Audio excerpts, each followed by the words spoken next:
جے you آئی کے سربراہ مولانا فضل الرحمان نے سویڈن میں قرآن پاک کی بے حرمتی واقعے کے خلاف کل ملک گیر احتجاج کی کال دے دی ہے۔ ویڈیو پیغام میں کہا کہ قرآن پاک کی بے حرمتی سے امت مسلمہ کے دل کو دکھ پہنچا ہے، مغرب کے اس رویے کے خلاف آواز بلند کرتے رہیں گے۔ مولانا فضل الرحمان نے سویڈن سے پاکستانی سفیر کو فوری واپس بلانے کا بھی مطالبہ کیا ہے۔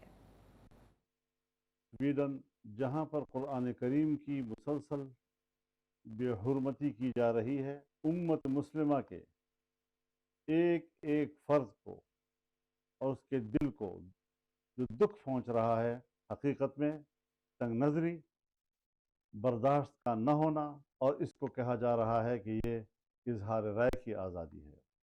ہم ایسے اظہار رائے کو مسترد کرتے ہیں۔ اپیل کی ہے پوری قوم سے کہ وہ سڑکوں پہ آئے، وہ مظاہرے کریں، اور اتوار کے روز پر پورے ملک میں مظاہرے ہونے چاہیے، اور یہاں کراچی میں بالخصوص ایک بہت بڑا مظاہرے کرنے کا اعلان کیا گیا ہے، جس میں انشاءاللہ العزیز میں خود شریک ہوں گا۔